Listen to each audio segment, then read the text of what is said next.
এনে কালকে কলা ছাড়া গেল, কলা ছাড়া কই? হ্যাঁ, এই জহিরে সব করছে, মামায় সব করছে, এই আমার কলা গাছে কি দিকে?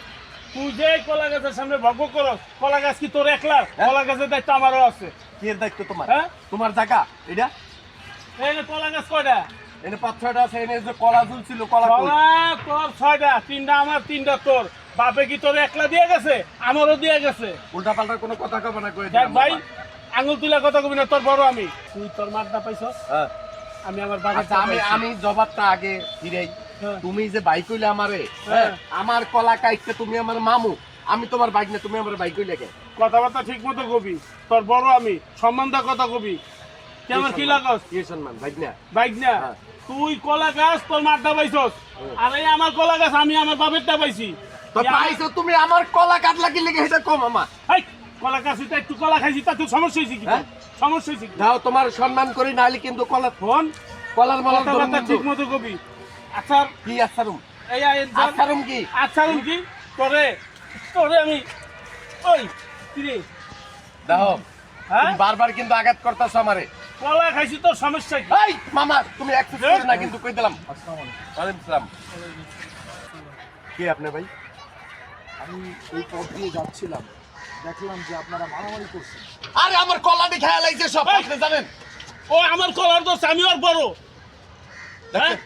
দেখছেন? এই দেখেন, এই। আচ্ছা আচ্ছা আচ্ছা আচ্ছা আচ্ছা প্লিজ, আজকে আপনারা যে মারামারি করছেন, এই যে আপনাদের মাঝে বিশৃঙ্খলা কিসের কারণে, আপনারা কেন করছেন? হয়েছে কি হনেন, আমার এখানে একটা বড় কলা গাছ হয়েছে, কি সুন্দর করে আমি পানি টানি দিয়ে মাটি টানি দিয়ে বড় করছি, এটা কলা হয়েছে, এক সারা কলা হয়েছে। এই মামু কি করছে আমার কলা? মামা, আমার কলা বেচে খায়া লাগছে, আচ্ছা আচ্ছা আচ্ছা আচ্ছা আচ্ছা কলা খায়া লাগছে বেচা। আচ্ছা, কলা বেশি খাইছে? হ্যাঁ কলা বেশি খাইছে? হ্যাঁ, কলা বেশি খাইলে কলা কিন্তু আবার পাওয়া যাবে, আল্লাহ চাইলে আবার দিতে পারে। কিন্তু আপনারা যেভাবে মারামারি করতেছেন, এইভাবে চলে আপনাদের তো বিশৃঙ্খলা হবে, আপনারা মারামারি করে মারা যাবেন। আমি তো দূর থেকে এই পথ দিয়ে আমি যাচ্ছিলাম, আমি দেখে আমি খুব দাঁড়াই গেলাম যে আপনারা কিভাবে ঝগড়া করছেন। আল্লাহ শোনেন, এই দুনিয়াটা চিরস্থায়ী না। ভাই আপনার আল্লাহর দয়া লাগে, আপনি জান গা ভাই, আমার কলা দিতে কোন ভাই? না, না, এই আচ্ছা please, আমার কথা শোনেন, এই দুনিয়াটা চিরস্থায়ী না। প্রত্যেকটা প্রাণীকেই মৃত্যুর স্বাদ গ্রহণ করতে হবে ভাই। আজকে সামান্য একটা কলা নিয়ে আপনারা মারামারি কাটাকাটি করছেন, একবার কি চিন্তা করে দেখছেন যে একবার যদি আমি মারা যাই, আপনার আমার কবরে কি যাবে? আজকে এটা হচ্ছে দুনিয়ার সম্পদ, এটা দুনিয়ার বাহাদুরি। আজকে উনি ভুল করে একখান কলা আপনার খেয়ে ফেলছে, ভালো কথা। আপনি যদি স্যাক্রিফাইস না করতে পারেন, এতগুলো ভুল আমরা করতেছি, আল্লাহ পাক আমাদের কিভাবে মাফ করবে? মানিকগঞ্জের পীর সাহেব হুজুরের কথা শুনছেন আপনারা? ডক্টর মনজুরুল ইসলাম সিদ্দিক শুনছি, তার কথা আমি শুনছি। শুনছেন? জি। আমার কোনো অস্তিত্ব ছিল না, আমি পড়াশোনা করতাম, আমি জীবনে আমি হুজুরের কাছে যখন গেলাম, হুজুরের কাছ থেকে দোয়া নিলাম। হুজুর বলল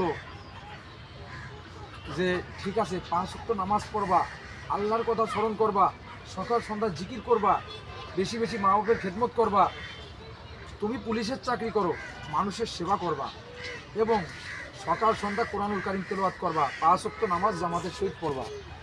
আজকে হুজুর এই মেসেজ দেওয়ার পরে আমি জিকিরটা ঠিকমতো করার কারণে আজকে আমার জীবনটা পরিবর্তন হয়ে গেছে। ডিসেম্বরের 25, 26, 27 এই মানিকগঞ্জ দরবারে বিশাল বড় মাহফিল হবে। তা আপনারা কি শুনছেন? জি জি শুনছেন? জি জি। জি তাহলে ইনশাল্লাহ আল্লাহ পাক রব্বুল আলামিন বললেন, ইয়া আইয়ুহাল্লাযিনা আমানুত্তাকুল্লাহা ওয়া কুনু মা'আস সাদিকিন, হে ঈমানদারগণ, আল্লাহকে ভয় করো এবং সত্যবাদীদের সঙ্গী হও।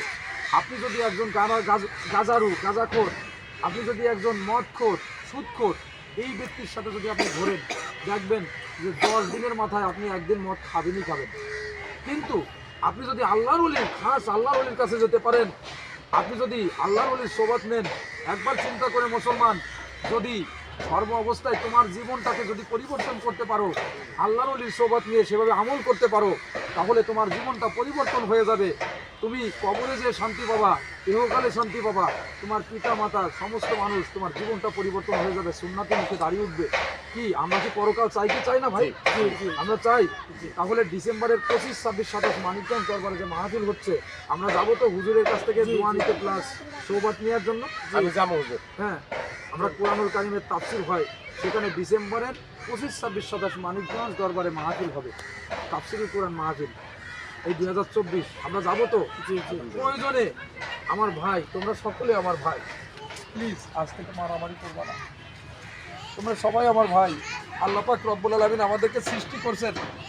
আল্লাহ বলছেন, খবরদার একজন গুনাহগার, তারে গুনাহগার বলিস না, কারণ ওকেও আমি সৃষ্টি করছি। কারণ আল্লাহ সবসময় মানুষের দিক তাকায় থাকে, হাজার গুনাহ করার পরে যে বান্দা কখন ফিরে আসে, যখন ফিরে আসে বান্দা তওবা ইস্তেগফার করে, তখন আল্লাহ পাক রব্বুল আলামিন তার জীবনের সমস্ত গুনাহ আল্লাহ পুণ্যে পরিণত করে দেন, নেকিতে পরিণত করে দেন। আমিন আমিন আমিন। সুতরাং আমাদের সবাইকে আল্লাহর কাছে ফিরে যেতে হবে। এক কান কলা, এক কান কলাটা বেশি বিষয় না, কিন্তু আজকে যদি আপনার মূল্যবান জীবনটা যেভাবে মারামারি করছেন যদি চলে যায়, আজ থেকে শপথ করেন আর আমরা মারামারি করব না, শপথ করেন।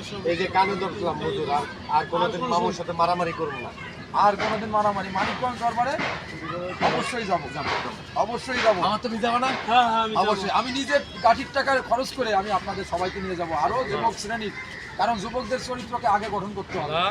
এই যুবক শ্রেণীর কিছু লোক 20 থেকে 30, 40, 50 জন লোক গোছান আপনারা, একসাথে আমরা এক গাড়িতে আমার নিজের টাকার প্রয়োজনে নিয়ে যাবো। আলহামদুলিল্লাহ। প্রয়োজনে আমি পুলিশের একজন এসআই, প্রয়োজনে 1 মাসের বেতন আমি সর্বোচ্চ আপনাদের পিছনে খরচ করবো ইনশাআল্লাহ। আমিন, আল্লাহর মতো আমিন।